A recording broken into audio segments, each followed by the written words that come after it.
Welcome back to HSM Education. Hope you are all well by the grace of Almighty. Yes, I am fit and fantastic. শূন্য থেকে English শেখার আজকের আমাদের অষ্টম ক্লাসটি। আজকের এই ক্লাসের মধ্যে দিয়ে শিখে নেব can be, could be, should be দ্বারা কি করে হাজারো বাক্য তৈরি করা যায়। সো ক্লাসটি খুবই গুরুত্বপূর্ণ হতে চলছে। So let's see. Can be, could be, should be. Can be মানে হলো হতে পারে, কুড বি মানে হলো হতে পারতো, শুড বি মানে হলো হওয়া উচিত।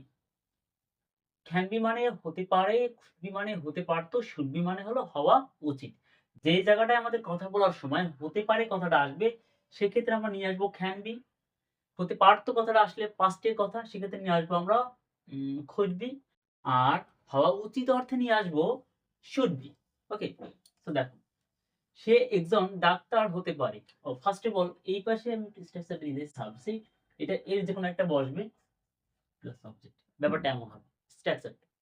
So first of all subject বসাতে হবে, এস মানে সাবজেক্ট। সো সে একজন ডক্টর, সে একজন ডক্টর হতে পারে। ওকে, সাবজেক্ট কি এখানে? হি। এবার হতে পারে কথাটা আছে, হতে পারে কথাটা আছে, তাহলে হতে পারে থাকলে কি আনতে হবে? ক্যান বি আনতে হবে। নিয়ে আসলাম can be. He can be, সে হতে পারে। এবার অবজেক্ট যদি থাকে কি হতে পারে? একজন ডক্টর, একজন মানে আ ডক্টর, ডক্টর, তাহলে he can be a doctor. That's it. সে একজন ডাক্তার হতে পারতো। এবার কোন নিয়মটাই গেছে আমাদের? হতে পারতো, কুড বি। সেম ওয়েতে সাবজেক্ট দিলাম হি, কি এখন দেবো এখানে? হতে পারতো অর্থে কি দেবো? Could be.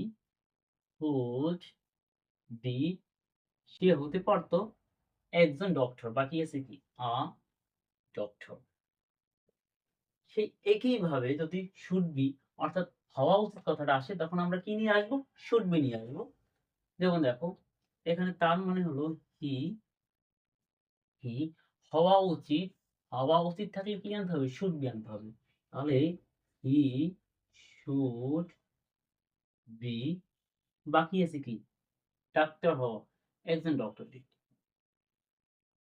He should be a doctor, তার একজন ডক্টর হওয়া উচিত। এখন মজার ব্যাপার হলো, আমি চাইলে এক্ষেত্রে অনেকগুলো বাক্য তৈরি করতে পারি। কি করে? সাপোজ এখানে এখন ডক্টরটাকে বাদ দিই, এখানে খালি কটা রেখে দেই, এখানে একটা শূন্যস্থান রেখে দেই, ঠিক এখানেও।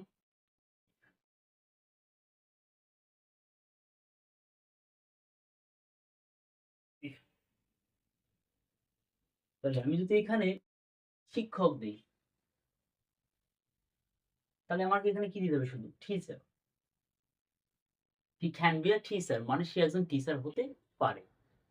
সে একজন শিক্ষক হতে পারতো, পারতো অর্থে।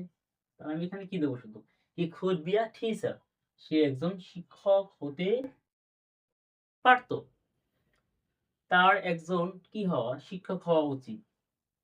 তাহলে he should be a teacher. এইভাবে অনেকগুলো বাক্য তৈরি করা যায়।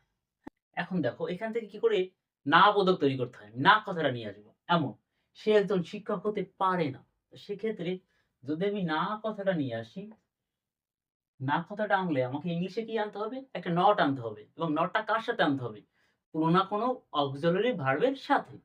যেহেতু এখানে ক্যান একটি মোডালস অক্সিলারি, এর সাথে যদি আমি নট বসিয়ে দেই যে he can not be a teacher, তাহলে অর্থটা হবে কি? সে একজন শিক্ষক হতে পারে না।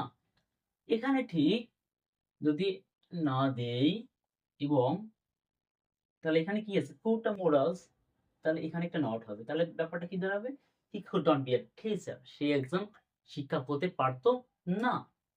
এবার এখানে না দিলাম, তাহলে এখানে কি হবে বলতো? এখানে একটি নট হবে, he should not be a teacher. Okay, এই স্ট্রাকচারটি দ্বারা, এগুলো দ্বারা যত হওয়া, হতে পারে, হতে পারতো, হওয়া উচিত, এগুলো হাজারো হাজারো বাক্য তৈরি করা যায়। এখন তোমাদের কাজ হলো বাসায় বসে প্রচুর এগুলো বাক্য তৈরি করতে হবে। ঠিক একইভাবে বাসায় বসে এইভাবে এই শিক্ষকের জায়গা অন্য কোনো প্রফেশন এনে চেষ্টা করতে হবে। তাহলে দেখবে খুব সহজে ইংলিশ শিখে যাচ্ছ। সো বন্ধুরা, ভিডিওটি ভালো লাগলে অবশ্যই চ্যানেলটি সাবস্ক্রাইব করবে। Thanks for watching.